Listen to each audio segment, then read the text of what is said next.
आंगुठी फुटाउथिले होई जांतु सावधान। देखा दे पारे गुरुतर समस्या, आसीपारे बड़ विपद। आंगुठी फुटाइबाकू अनेक पसंद करती, बसिबा बेले हेउ कि गपिबा बेले आंगुठी फुटाइबा अनेकंकर अभ्यास रहिछि।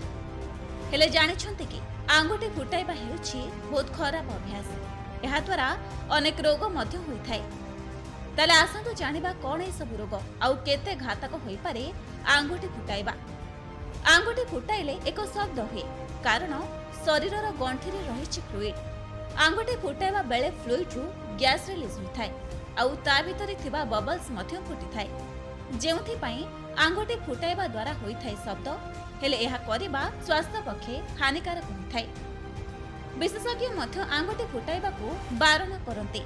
सेमानक कहवा कथा हला अधिक समय आंगुठी फुटाइबा द्वारा हातर ग्रिप स्ट्रेंथ उपरे प्रभाव पड़िथाय आउ हाथ फुलिबार मध्य यथेष्ट संभावना रहिथाय।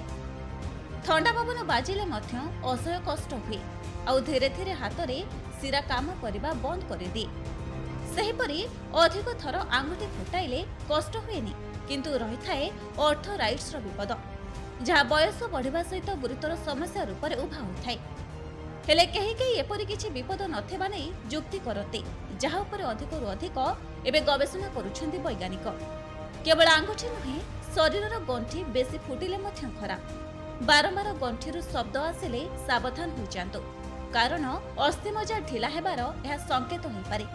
विलंब कले हाड़ होइथाय दुर्बल, कम बयस रे चलप्रचल करिबारे असुविधा मध्य देखा दिए। जदि एभली समस्या आपनक निकटरे देखा देउछि, तेबे निहाती भाबरे डाक्टरंकर परामर्श करिबा जरूरी। Bureau report, Kalinga today live.